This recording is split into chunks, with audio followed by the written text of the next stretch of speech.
Assalamualaikum warahmatullahi wabarakatuh. Alhamdulillahirabbil alamin. Wa bihi nasta'inu ala umuri dunya waddin. Wassalatu wassalamu ala asyrafil anbiya'i wal mursalin nabiyina Muhammadin wa ala alihi wa sahbihi ajma'in. Wa nashhadu an la ilaha illallah waliyus salihin. Wa nashhadu anna Muhammadan abduhu wa rasuluh. Arsalahu Allahu rahmatan lil alamin. Usikum wa nafsi bitaqwallahi faqad fazal muttaqun. Ya ayyuhalladzina amanu taqullaha haqqa tuqatih wa la tamutunna illa wa antum muslimun. Ikhwah dan akhwat, para peserta daurah yang dirahmati Allah Subhanahu wa taala. Kita akan memasuki materi yang keempat dengan tema kecintaan Allah.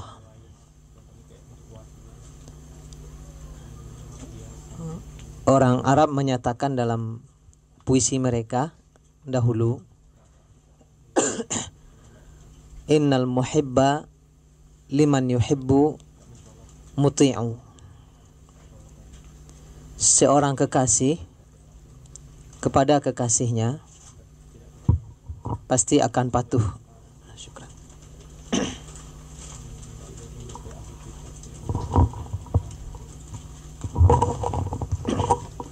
Seorang kekasih dengan kekasihnya pasti akan patuh. Kita akan bisa memaksimalkan kepatuhan dan ketaatan kita kepada Allah bila kita menjadikan Allah sebagai kekasih kita. Karena memang seorang kekasih akan patuh kepada kekasihnya. Apa yang diminta, apa yang disuruh, dikerjakan. Itu biasanya tabiat kekasih.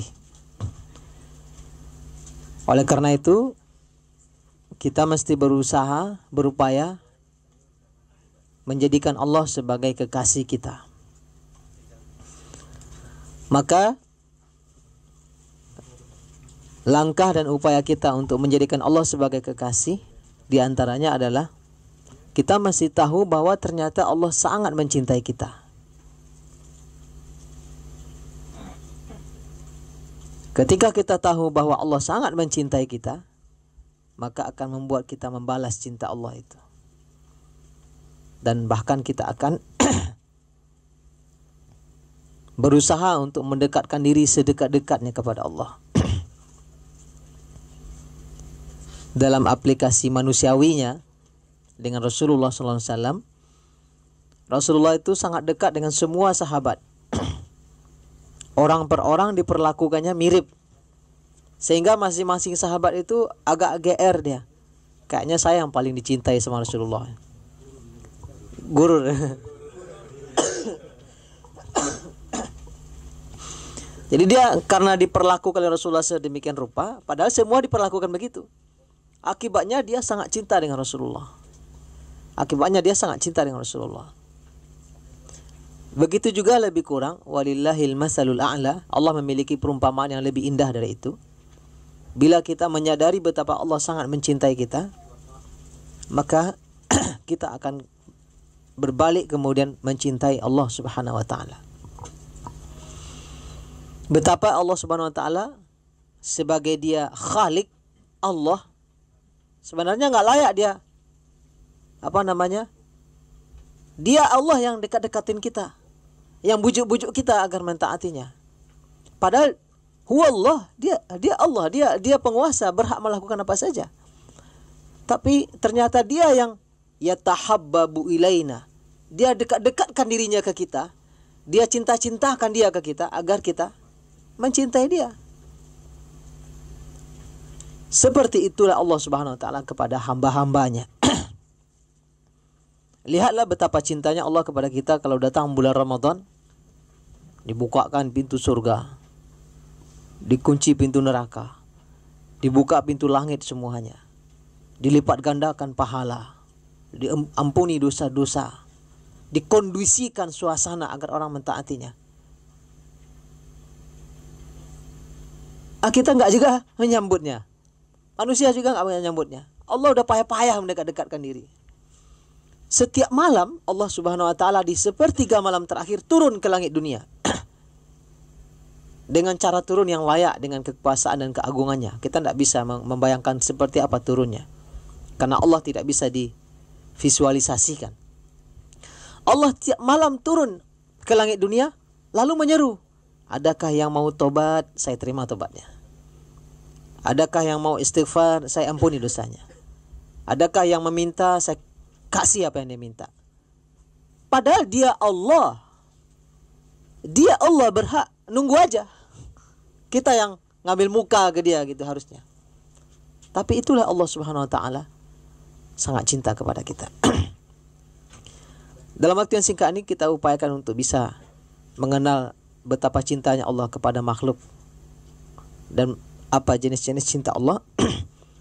Lalu kita berusaha untuk mengetahui manfaat dari cinta Allah kepada kita. Lalu bagaimana cara agar kita kemudian mencari atau meraih mahabbatullah, cinta dari Allah Subhanahu wa taala.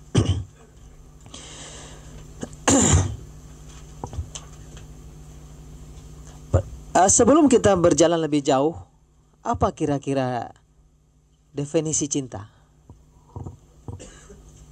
Bagi yang sudah pernah berpengalaman, apa kira-kira ikhwah definisi cinta?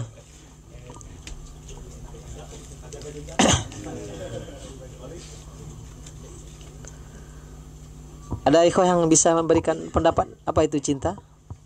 Yang aplikatif gitu.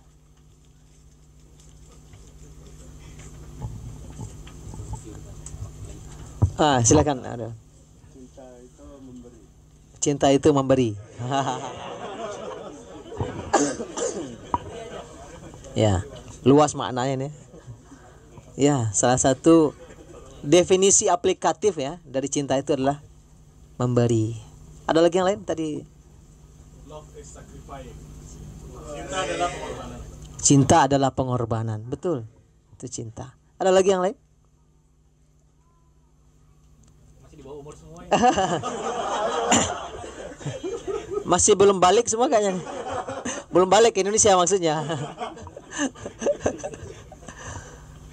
Jadi suatu hari Ana lagi berdua dengan istri bawa mobil di jalan. Lalu Ana tanya sambil bawa mobil nih. Lalu Ana tanya istri. Itu spontan aja suatu hari lagi bawa kendaraan di Padang. Lalu sambil bawa mobil Ana tanya, "Umi, seandainya ada perempuan cantik lewat tepi jalan. Ini Abi lagi bawa mobil nih. Lalu Abi tertarik dengan orang itu. Apakah itu cinta tuh, Mi?" Istri Ana diam aja, nggak ngerti juga apa maksud Abi bertanya ini.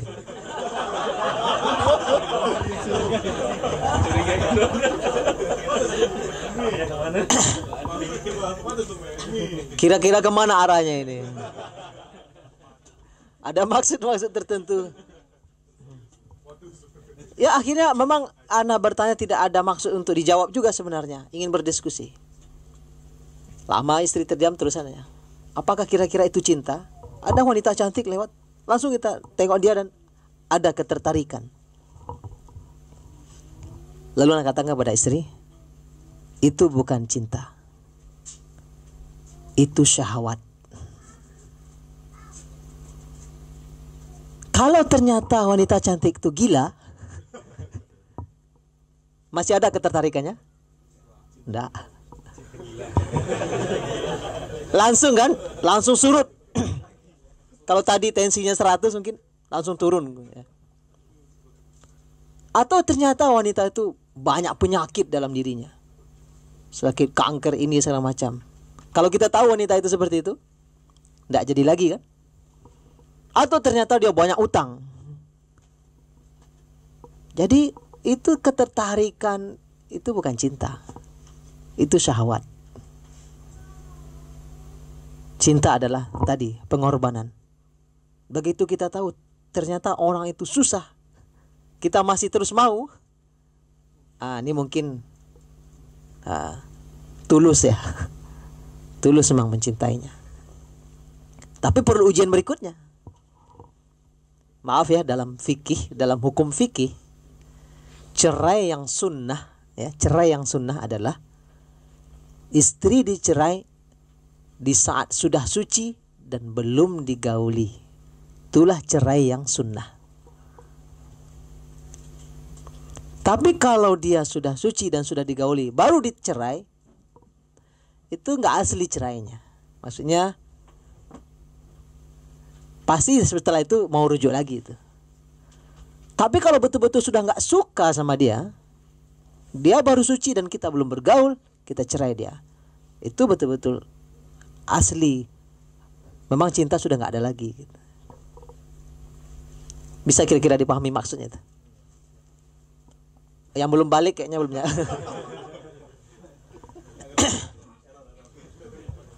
Jadi cinta adalah pengorbanan, cinta adalah pembelaan, cinta adalah memberi, cinta adalah berbagi, cinta adalah menolong.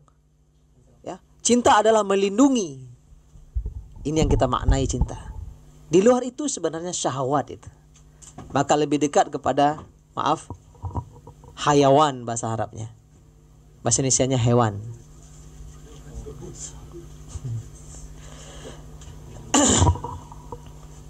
Maka kita bisa masuk ke makna cinta Allah kepada makhluk. Ada dua cinta Allah kepada makhluk. Cinta umum dan cinta khusus. Cinta umum Allah Subhanahu wa taala adalah cinta yang berlaku untuk seluruh makhluknya. Tidak dipilah dan tidak dipilih oleh Allah, semua makhluk diberinya cintanya ini. Yaitunya pemberian kebutuhan hidup yang layak dengan menundukkan langit dan bumi beserta isinya. Mau patuh, mau beriman, mau soleh, mau kafir, mau pembangkang, mau melawan, semua diberi oleh Allah.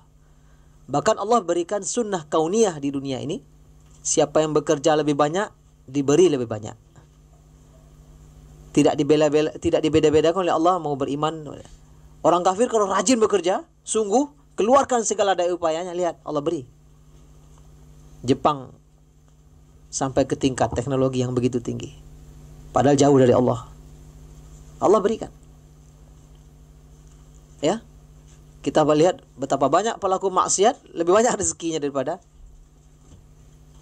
ya, ustaz-ustaz, lalu kiai-kiai atau orang-orang yang rajin ke masjid. Sebab Allah punya yang namanya cinta umum, mahabbah ammah. Ya Allah berikan kepada semua makhluknya. Allah berikan nikmat jasmani, materi kepada seluruh manusia. Ini cinta umum. Tapi ini saja nilainya bukan main. Kalau orang beriman kembali mentadaburinya, menghitung-hitungnya, pasti tidak akan sanggup menghitung betapa cinta Allah diberikan kepada kita. Ini cinta umum, berlaku untuk semua. Kafir atau beriman, Allah berikan. Ini ayat Allah Subhanahu wa taala yang menginformasikan itu. Alam tara anna Allah sakhkhara lakum ma fil ard wal fulka tajri fil bahri bi amrihi wa yumsikus samaa'a an taqa'a 'alal ard illa bi idnihi innallaha bin nasi lara'ufur rahim. Wa huwa alladhi ahyaakum thumma yumitukum thumma yuhyikum innal insana lakafur. Tidakkah engkau perhatikan bahwa Allah menundukkan bagimu manusia apa yang ada di bumi? Allah tundukkan semuanya untuk kita manusia. Dan kapal-kapal yang berlayar di lautan dengan perintahnya. Kapal kecil gitu, laut seluas itu. Allah tundukkan. Bisa dia berlayar, enggak tenggelam. Allah yang menundukkan. Kalau Allah berkehendak, bisa saja Allah tindihkan laut itu ke kapal itu. Sebagaimana Allah berikan kepada Nabi Musa hanya tongkat kecil 1 meter, tapi membuat laut itu naik ke atas seperti ya, laut merah yang berbelah itu bukan surut, bukan. Kalimatnya dalam Al-Quran adalah kullu firqin kattaudil azim. Laut itu naik ke atas seperti gunung. Nggak tahu teori sainsnya seperti apa ya. Yang satu naik ke atas ke sini, yang satu naik ke atas. Maka jadilah lembah. Berjalanlah Nabi Musa dan kaumnya di lembah di bawah. Dikejar oleh Fir'aun. Kok bisa? Ya itu Allah takdirkan. Kalau Allah ingin, bisa saja laut dinaikkan ke atas. Laut sedalam itu kalau dinaikkan tentu setinggi itu pula ke atas permukaan, seperti gunung yang sangat besar. Tapi lihatlah kapal berlayar, mau bermaksiat, mau taat, semua berlayar aman saja di tengah laut. Mungkin kadang-kadang diberi cubitan, diberi teguran, ada yang tenggelam, ada yang jatuh. Tapi Allah tundukkan itu. Dan dia menahan benda-benda langit agar tidak jatuh ke bumi. Bintang-bintang, planet-planet nggak tabrakan dengan bumi. Allah yang menahannya. Itu kasih sayang Allah Subhanahu wa taala.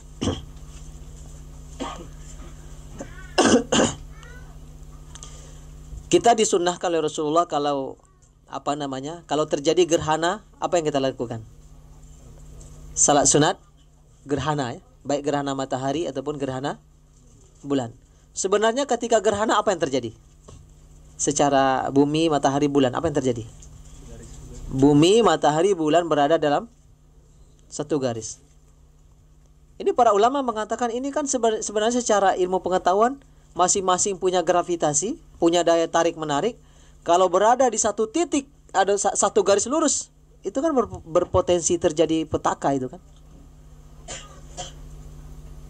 Maka Rasulullah mengatakan matahari dan bulan tanda-tanda kekuasaan Allah. Kalau mereka gerhana, maka bertakbirlah kalian dan sholatlah. Begitu juga tengah bulan, terjadi bulan purnama ya. Apa yang terjadi biasanya kalau bulan purnama di bumi ini? Pasang, naik ya. Kenapa? Pengaruh gravitasi bulan. Disunatkan kita puasa tengah bulan. Ya, Yaumul Bid. Ana membaca sebuah penelitian seorang ulama di Kuwait. Ya, dia bawa kepada sisi sainsnya. 80% komponen bumi ini adalah air. Maka di saat bulan purnama tersedot oleh bulan karena gravitasinya, naik air itu. Tubuh manusia juga 80% air. Maka di saat bulan purnama dia juga terpengaruh. Dia coba meneliti, banyak terjadi tindakan-tindakan kriminal, pembunuhan, perceraian di saat-saat bulan penuh itu, 3 hari itu. Maka Islam mensyariatkan berpuasa untuk menekan angka kriminal, untuk menekan tingkat emosional. Karena komponen manusia dengan bumi mirip-mirip. Itu di antara hikmah yang ditemukan saja. Tetapi yang jelas Rasulullah sudah mensunnahkan ibadah itu. Allah menahan semua benda-benda langit tidak bertabrakan dengan bumi, itu bagian dari cintanya. Dan dialah yang menghidupkanmu, kemudian mematikanmu, kemudian menghidupkan kamu kembali. Sungguh manusia itu sangat kufur nikmat Allah Subhanahu wa taala. Ini kecintaan Allah Subhanahu wa taala kepada kita. Dalam surah Al-Luqman, alam tarau annallaha sakhkhara lakum ma fis samawati wa ma fil ard wa asbagha 'alaikum ni'amahu zahiratan wa batinah wa minan nasi man yujadilu fillahi bighairi 'ilm wala hudan wala kitabim munir. Tidakkah engkau saksikan atau kalian saksikan, perhatikan bahwa Allah telah menundukkan apa yang ada di langit dan apa yang ada di bumi untuk kepentinganmu dan menyempurnakan nikmatnya untukmu lahir dan batin.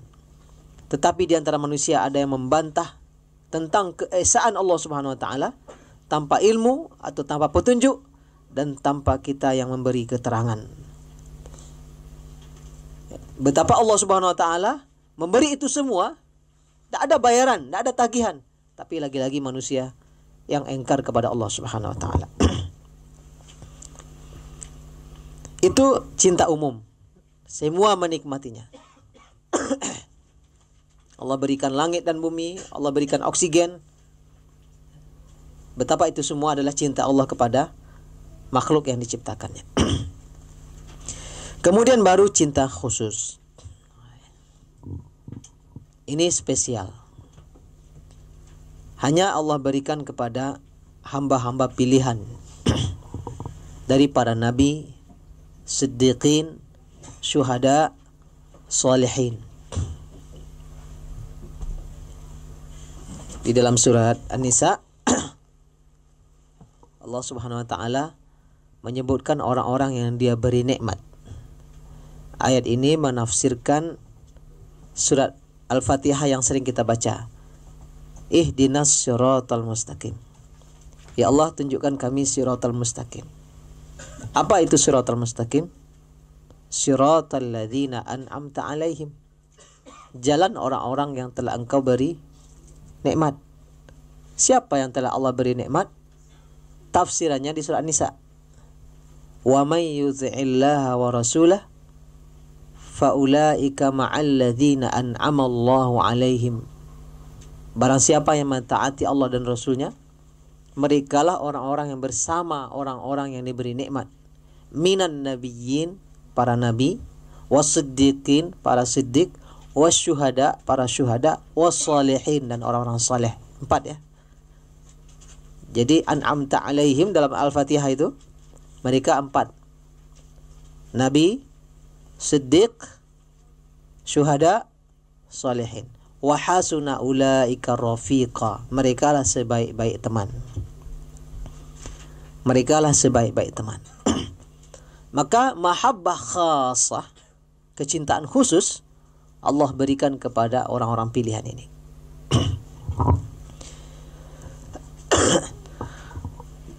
Berupa apa? Ini pertolongan, pembelaan, dukungan, layanan khusus dalam menegakkan kebenaran. Tapi dia nggak bisa terjadi setiap saat. Para nabi dan rasul diberi mukjizat. Tidak Allah wafatkan kecuali selesai misinya. Bila selesai misinya, akan berakhir hidupnya. Semua nabi begitu. Maka Allah akan jaga sampai waktu yang ditentukan. Kalau ada nabi yang berakhir hayatnya dengan dibunuh, seperti Nabi Yahya, ya memang sampai di situ Allah takdirkan. Bukan Allah ingin membiarkannya, tidak. Tapi sebelum sampai kepada ajal yang ditetapkan, Allah akan jaga terus. Nabi Isa, Allah jaga dengan caranya. Allah angkat ke langit. Nanti menjelang hari kiamat akan turun. InsyaAllah turun nanti di Syria, di atas menara masjid Damaskus. Rasulullah dalam hadisnya menyebutkan akan turun di atas menara putih. Sampai hari ini masjid Damaskus itu warnanya putih. Berpegangan dengan sayap 2 malaikat turun. Dan nanti akan berjuang, berperang bersama Imam Mahdi, membunuh Dajjal. Dan kemudian Nabi Isa tidak sanggup membunuh Ya'jud dan Ma'jud, tanda kiamat yang keempat. Lalu hanya berdoa kepada Allah, lalu Allah turunkan pasukan khusus dari Allah membunuh Ya'jud dan Ma'jud. Lalu Nabi Isa dan Mahdi hidup bersama dan kemudian sama-sama meninggal normal. Dalam beberapa riwayat dikatakan Nabi Isa dan Imam Mahdi akan dikubur di samping Rasulullah di Masjid Nabawi. Cara Allah menyelamatkan Nabi Isa.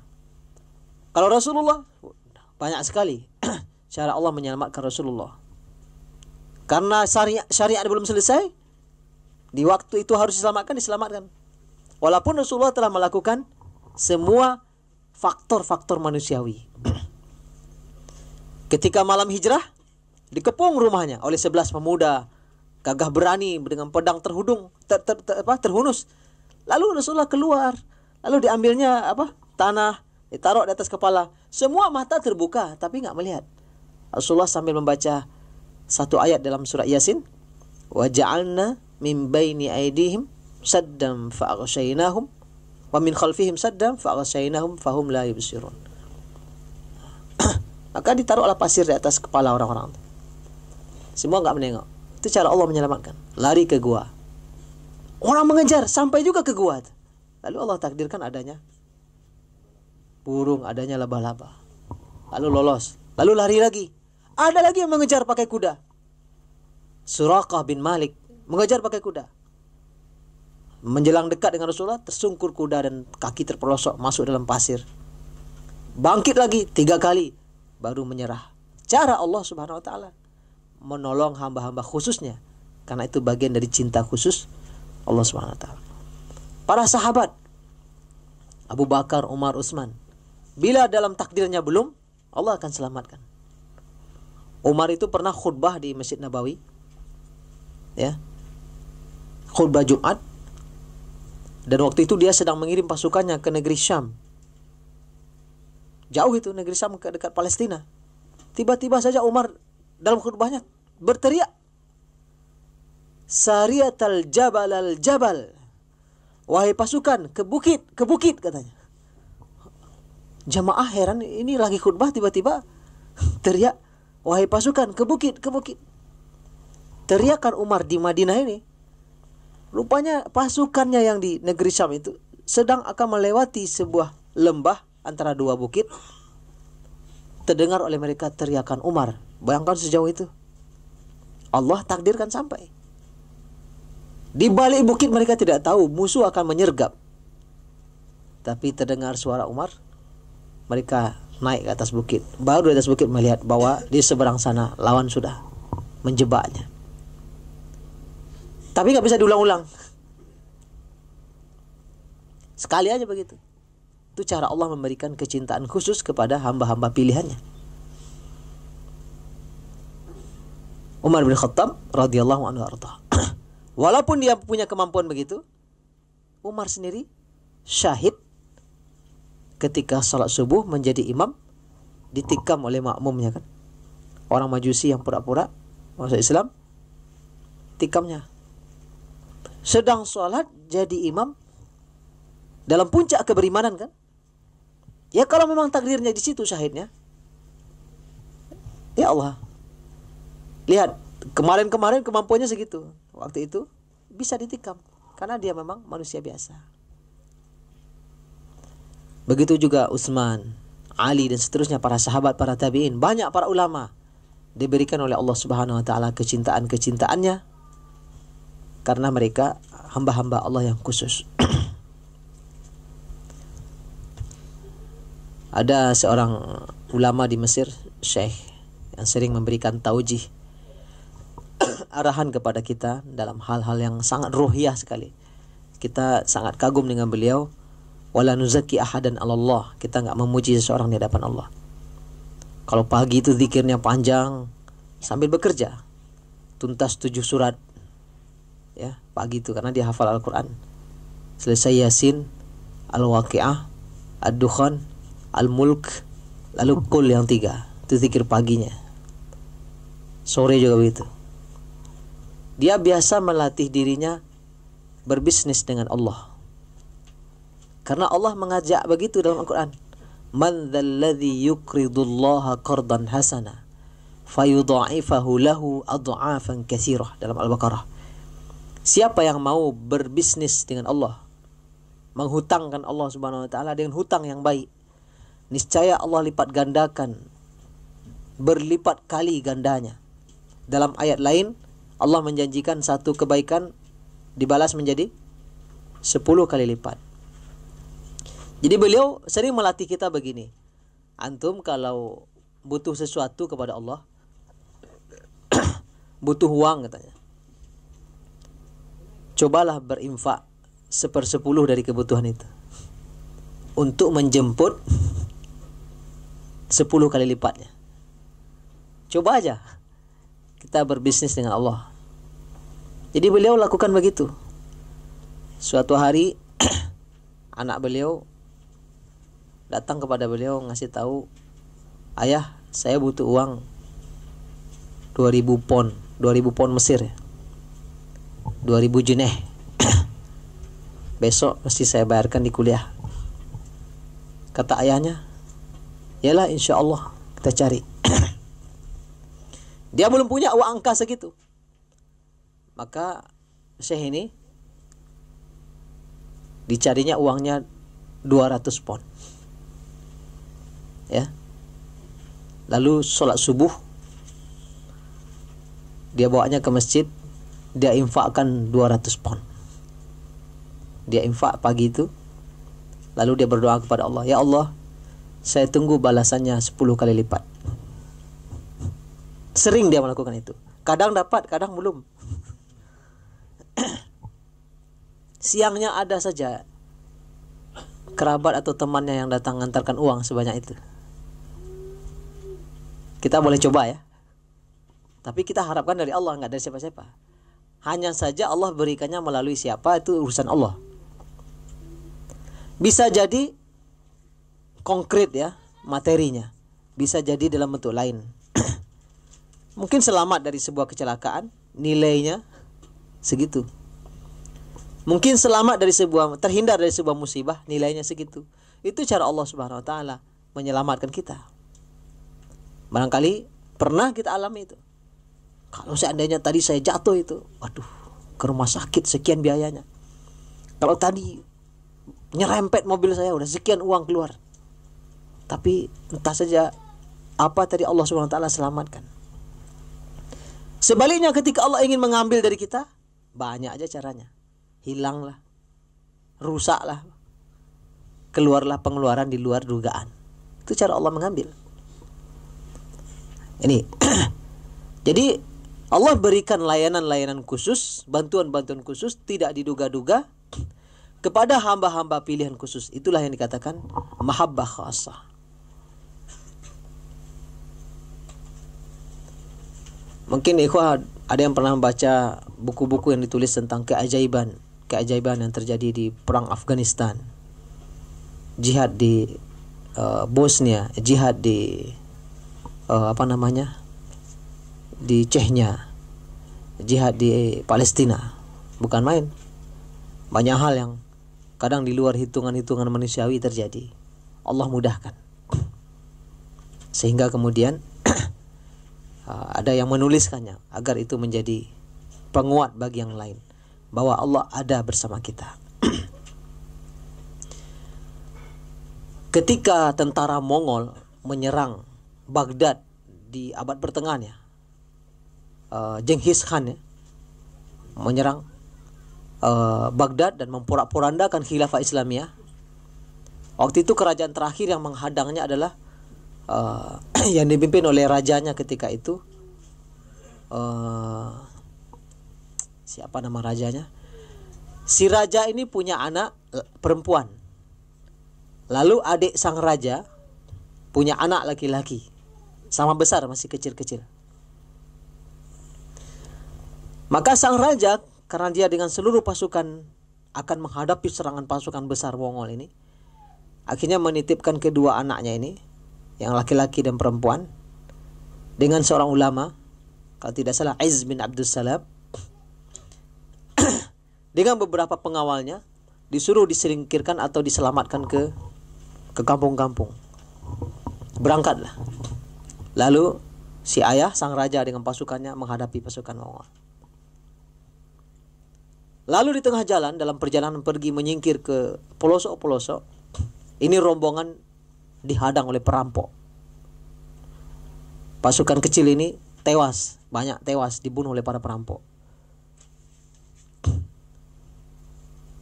Ulama yang tua ini lolos bersama dua orang anak sepasang ini.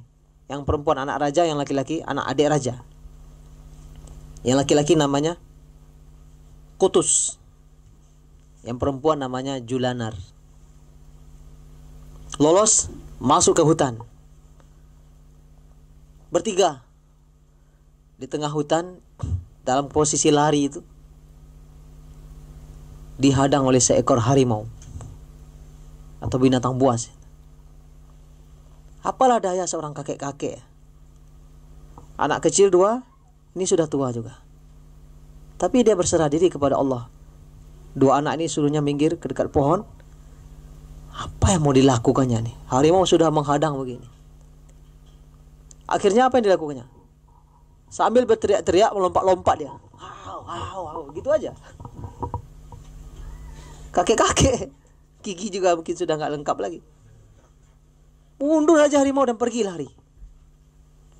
Lari harimau itu. Lalu dipeluknya lah dua anak ini. Apa kata dia kepada dua anak ini? Sejak hari ini tidak ada lagi takut, karena Allah bersama kita. Karena mereka kan lari dalam ketakutan. Rombongan pengawal sudah dibantai semuanya. Sejak saat ini nggak ada lagi takut karena Allah bersama kita. Baru saja dirasakan pertolongan Allah. Jalan. Lalu kemudian dirampok lagi oleh perampok. Tewas sang guru. Tinggal 2 ini diambil sama perampok. Dijual di pasar budak. Jadi budak lah para adik kakak ini. Pindah dari musim ke musim, dari tuan ke tuan. Dijual di pasar-pasar. Pindah ke Baghdad, pindah ke Syria. Sampai mereka dewasa, dijual secara terpisah. Karena sudah balik, sudah ya. Kalau masih anak-anak kan dulu dijual sepaket. Tak boleh dipisah. Satu punya tuan di Syria, satu punya tuan di Mesir, yang perempuan di Mesir.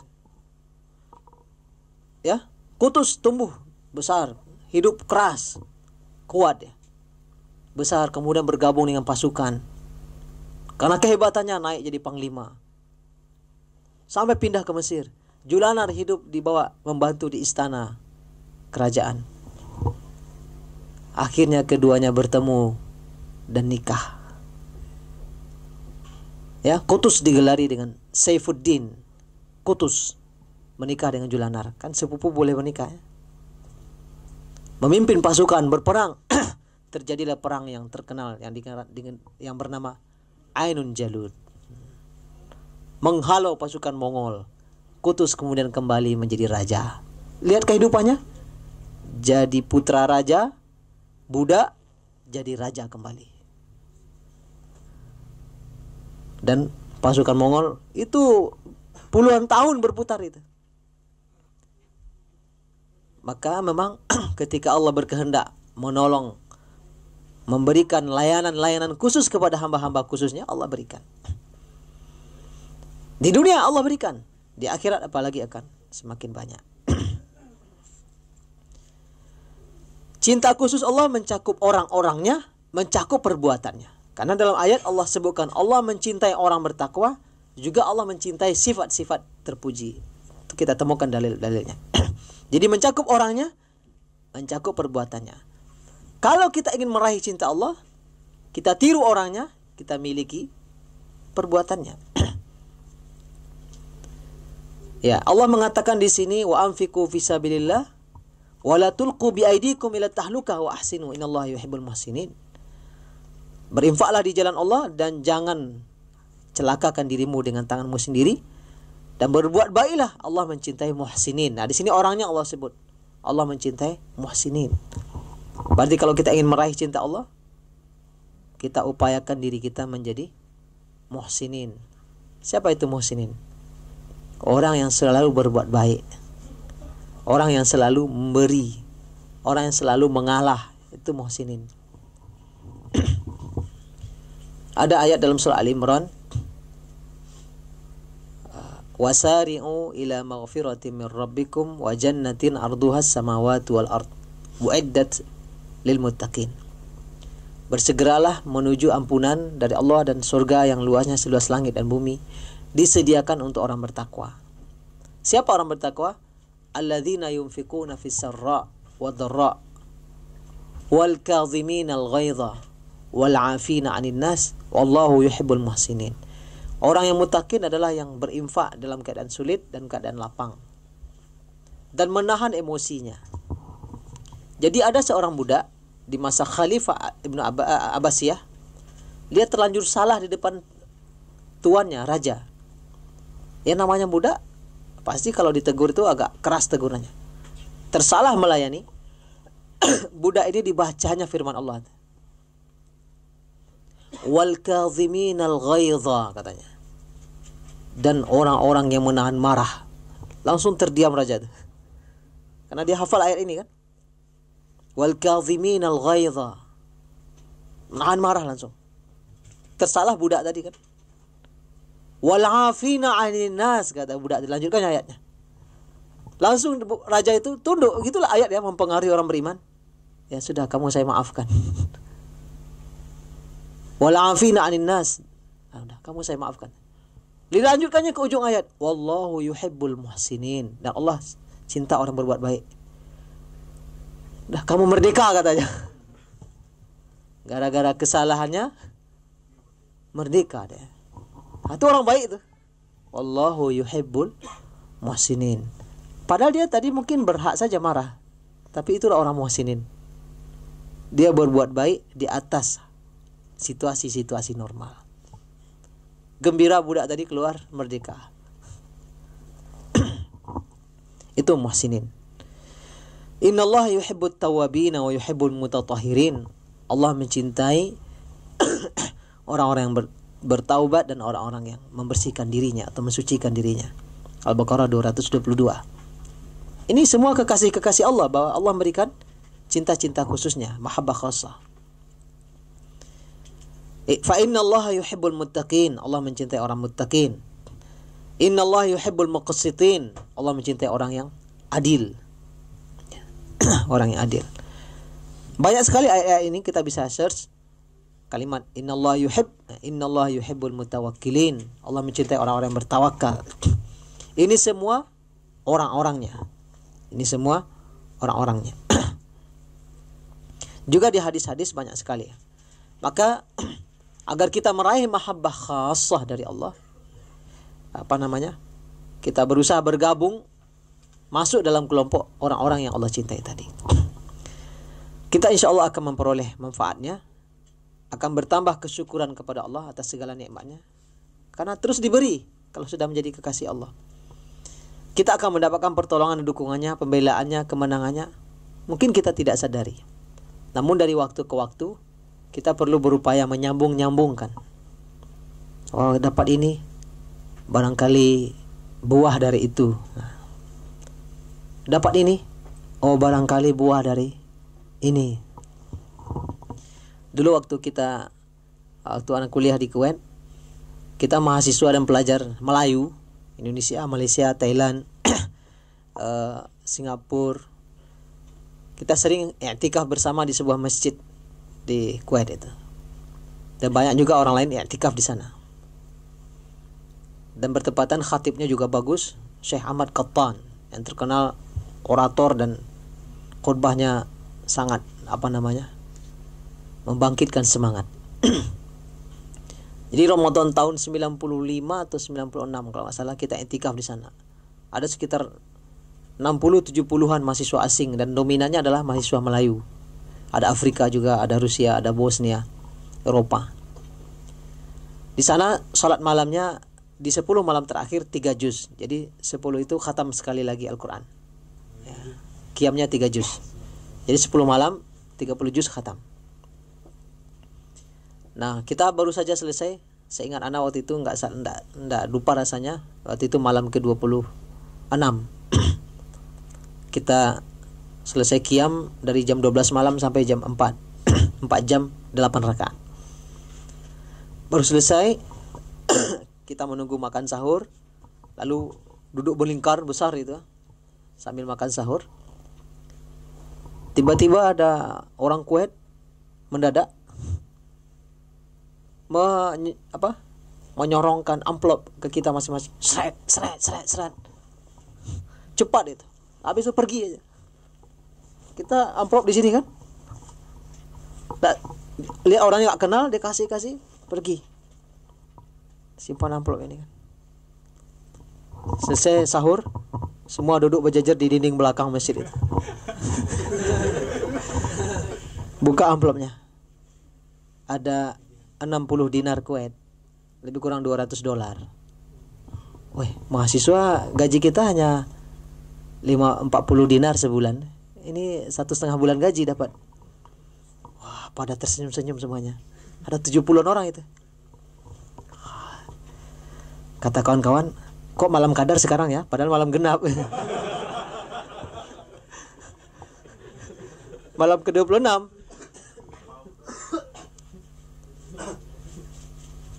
Ada di antara kita tuh yang wajahnya bersedih. Kenapa? Amplopnya kosong. Ya mungkin Syekh itu ngisi di rumah lupa lolos satu ke amplop. Kan sama aja tebah itu. Berduka dia sendiri. Ada kawan yang baru tadi malam bergabung iktikafnya. Sejak malam 21 dia ada asrama aja. Tadi malam baru bergabung dengan rombongan iktikaf ini. Dapat.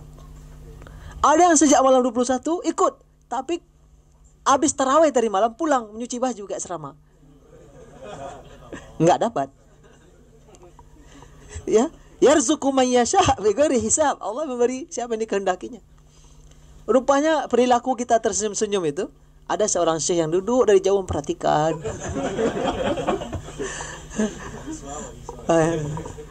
Lalu didekatinya, kita lagi ngobrol. Ada apa kalian kok cerah wajahnya, senyum-senyum? Kita cerita kan. Kata beliau, bersyukurlah, lanjutkan iktikaf kalian sampai terakhir, jangan ada yang pulang nanti sore. Bisa jadi ini buah iktikaf tahun lalu, belum buah yang sekarang, kata dia. Nah, itu segitunya dia mengajak kita untuk menyambungkan rezeki Allah dengan kesolehan. Kalau dapat sesuatu, oh mungkin Allah beri hadiah dari ketaatan yang itu, dari ketaatan itu. Dan teruskan ketaatan ini. Karena Allah pasti memberi orang-orang yang dicintainya. Kalau Anda cerita di Kuwait itu, hal-hal yang tidak diduga itu sering sekali terjadi ya. Karena banyak dermawan di situ. Ada teman rutin sholat subuh. Sholat subuh dia, ini orang Jakarta, Samsul Arifin namanya. Udah selesai S1, SMP, SMA-nya di Kuwait, S1-nya di Kuwait. Sekarang tugas di Jakarta. Dia subuh entah kenapa dia aja yang dapat. Selesai sholat subuh, mojok itu, zikir. Ada orang Kuwait kasih dia 1 dinar. 1 dinar Kuwait itu sekitar 50.000 sekarang ya. Dinar Kuwait tertinggi. Lempar ke dia, habis itu pergi dia. Setiap subuh. Itu rezeki dia. Mantap juga nih, sebulan bisa 30 dinar.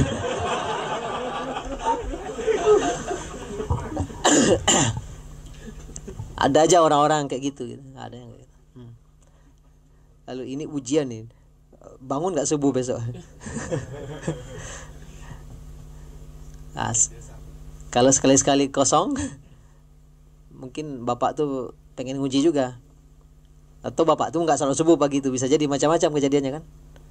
Tapi bangun pagi, pergi gak ya? Soalnya kemarin gak dapat. Kalau orang beriman, berlanjut terus beribadah. Kawan-kawan cemburu, enak sekali ente ya dapat ya. Kawan-kawan Afrika juga sering tuh nunggu-nunggu di pintu gerbang asrama. Ada aja yang ngantar-ngantar sore itu. Apalagi kalau Ramadan, serba pemurah aja semua orang itu. Ya, Ramadan. Atau biasanya kawan-kawan kalau mau minta sesuatu ke dosen itu nunggu Kamis dan Senin. Biasanya dosen baik-baik itu puasa itu. Kalau dia puasa nggak suka marah biasanya. Nah, itu diintai. Mau minta sesuatu Kamis lah atau Senin lah. Karena dia nggak marah, jadi dikasihnya. Ya, banyak cara Allah menyelamatkan hamba-hambanya. Pertolongan diberikan oleh Allah SWT. Nah, seperti yang kita sampaikan juga tadi malam, kita butuh beramal soleh untuk tabungan. Saat-saat terjepit nanti, gunakan sebagai wasilah. Ya Allah, saya pernah melakukan ini di waktu itu. Antara kita dengan Allah. Sekarang saya dalam kesulitan. Jika amalan itu saya lakukan ikhlas, Engkau terima, lapangkan saya dari kesulitan ini. Allah dengan cinta khususnya akan berikan layanan khususnya. Allah akan berikan itu.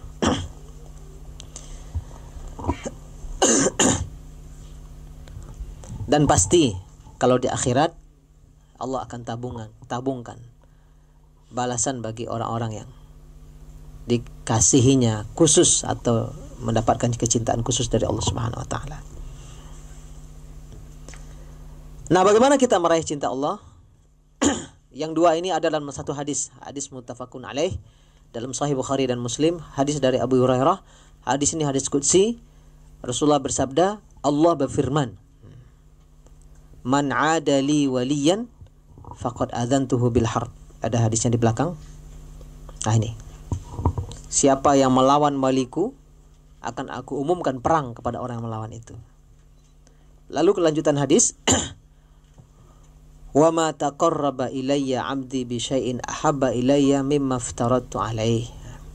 Tidak ada hambaku mendekatkan diri kepadaku dengan yang paling aku cintai melebihi dari ibadah-ibadah wajib. Jadi kalau kita mau ngambil muka sama Allah, yang paling Allah sukai ngambil muka kepada dia adalah amalan wajib. Jangan sampai salah. Oleh karena itu kita mesti merapikan, mengindahkan ibadah wajib kita. Salat wajib lebih baik kualitasnya. Puasa wajib lebih baik kualitasnya. Jangan sampai salah, jangan sampai terbalik. Kita lihat di tengah masyarakat kita di Jakarta, di beberapa tempat di Sumatera juga begitu. Salat maghrib, rakaat pertama Qul Huwal Kafirun. Rakaat kedua Qul Huwallahu Ahad. Banyak masjid Anda temukan begitu. Anda sudah cari dalil, enggak ketemu dalil bahwa sunnah salat maghrib pakai Kafirun dan Qul Huwallahu Ahad. Kalau salat sunatnya ya. Salat sunat subuh Rasulullah biasa membaca Qul Huwal Kafirun dan Qul Huwallahu Ahad. Tapi kalau salat maghrib enggak ada ketemu dalil.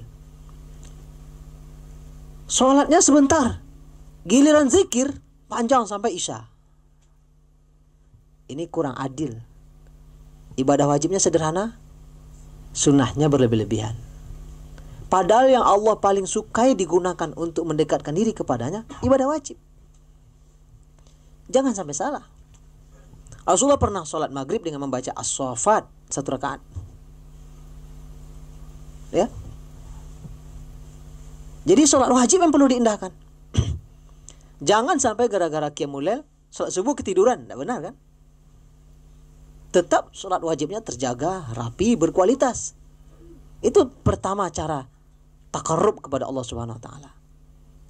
Baru setelah itu memperbanyak ibadah-ibadah sunat.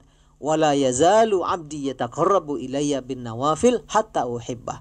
Masih terus saja hambaku mendekatkan diri kepadaku dengan amalan-amalan sunat, maka niscaya aku akan mencintainya. Fa idza ahbabtuhu, kalau aku sudah cinta kepada dia, kata Allah, kuntu sam'ahu alladhi yasma'u bi. Aku menjadi pendengarannya, mendengar dia bersama Allah. Itu ada aja orang yang bisa mendengar yang kita tidak dengar. Tapi nggak bisa terjadi terus. Wa basarahu alladhi yubsiru bihi, dan aku menjadi penglihatannya, dia melihat denganku. Barangkali dulu Umar melihat bersama Allah, nampak sama dia pasukannya hampir dijebak oleh lawan. Bisa jadi. Wa kuntu yadahu allati yabtisu biha, dan aku menjadi tangannya ketika dia menggerakkan tangannya. Menggerakkan apakah memukul, apakah menulis. Imam Ibnu Taimiyah, karyanya itu, dia hanya hidup 40 tahun dan belum sempat menikah, meninggal dunia karena sibuknya mengajarkan ilmu dan mempelajarinya. Itu Majmu' Fatawa Ibnu Taimiyah, 37 jilid, tidak terangkat, tidak terpikul satu orang. 37 jilid setebal-tebal ini. Kalau dikumpulkan semua karya Ibnu Taimiyah, coba kita ulang tulis lagi, salin. Para ulama mengatakan tidak cukup umur kita untuk mengulang menyalinnya. Nah, beliau dulu kok bisa? Kan dulu nggak ada fotokopi, nggak ada printer, nggak ada percetakan. Seorang ulama menulis buku ya tulis saja lah. Dulu belum ada pena, pakai bulu ayam, dicelup kan, celup, gini kan, celup, gini kan. Tentu banyak waktu digunakan untuk menyelesaikannya. Kertas dulu terbatas, pakai kulit. Ini beliau menulis sambil berpikir, sambil menganalisa, sambil mencari dalil. Kok cukup umurnya? Bisa jadi dia menggerakkan tangannya bersama Allah. Mungkin semua karya Ibnu Taimiyah kalau dikumpulkan ruangan ini penuh ini. Cobalah salin ulang lagi. Tidak cukup umur kita untuk menyalinnya. Tapi beliau kok cukup? Padahal beliau juga pergi berjihad. Padahal beliau di akhir hayatnya di penjara dan disiksa. Kok cukup? Barangkali bagian dari menggerakkan tangannya bersama Allah Subhanahu wa taala. Apabila memohon kepadaku, aku berikan. Apabila minta pertolongan, aku akan tolong. Itu bagi orang-orang yang sudah dicintai oleh Allah Subhanahu wa taala. Itu barangkali ikhwan dan akhwat rahimakumullah, betapa Allah Subhanahu wa taala secara umum memberikan cintanya kepada kita. Itu saja sudah membuat kita wajib mensyukurinya dan mematuhinya. Apalagi kalau kita memang membutuhkan bantuan-bantuan khusus, pertolongan-pertolongan khusus, status istimewa di sisi Allah, maka caranya menjemputnya adalah dengan meraih cintanya. Wallahu a'la wa a'lam bishawab. Kita pertajam dengan dialog dan diskusi.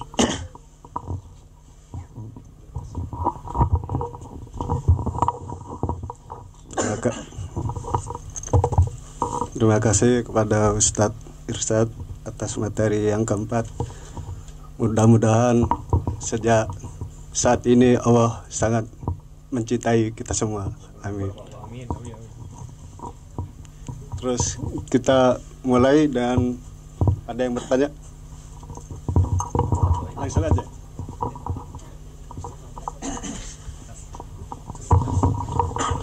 Satu aja. Assalamualaikum warahmatullahi wabarakatuh.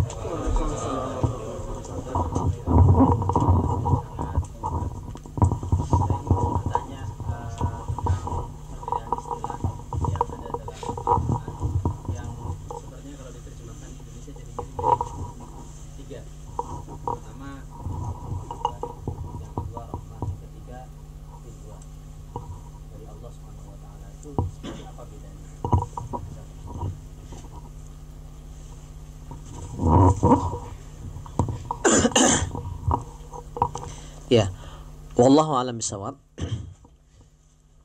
Banyak kalimat-kalimat di dalam Al-Quran memiliki makna kalau diterjemahkan berdekat-dekatan. Maknanya itu. Dan itu salah satu kekayaan bahasa Arab.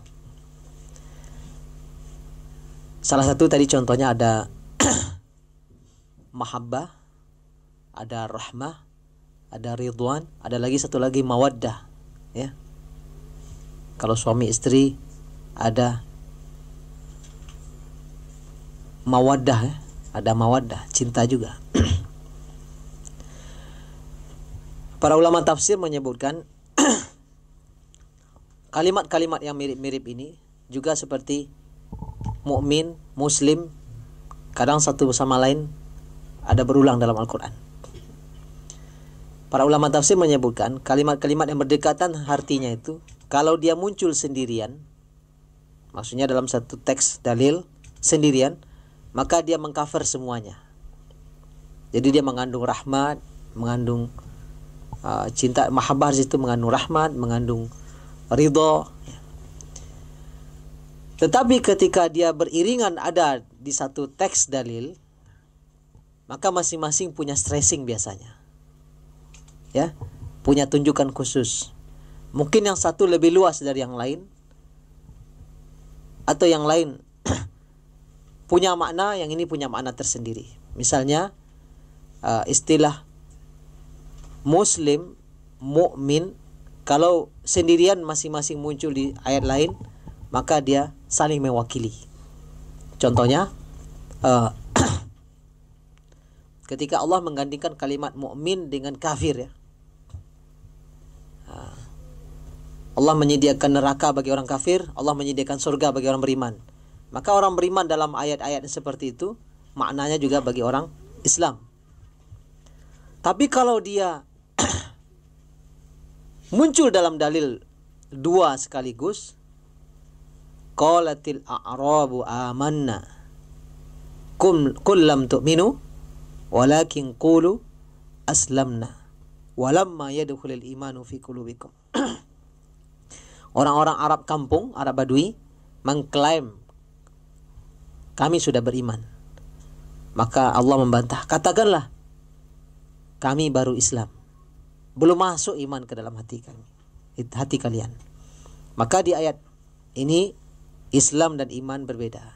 Iman lebih tinggi daripada Islam. Nanti ada lagi ihsan, ya. Dalam hadis kan bertemu ada Islam, ada iman, ada ihsan. Ihsan lebih tinggi. Nah, kaitan tadi dengan apa? Mahabbah, ada apa namanya tadi? Rahmah, kemudian ridwan. Wallahu alam, nanti bisa kita rujuk lagi kepada dalil-dalil yang atau apa pembahasan bahasa Arab, ya. Rahmat Allah lebih luas biasanya. Inna rahmatallahi wasi'at kulla syai'. Rahmat Allah, Allah berikan kepada seluruh makhluknya, luas sekali. Mahabbah kalau dia berpasangan atau berbarengan tadi dengan ayat lain, maka dia menjadi makna khusus, cinta kepada hamba-hamba khusus. Tapi kalau dia sendirian bisa mengkafir yang lain. Kalau ridho lebih khusus lagi.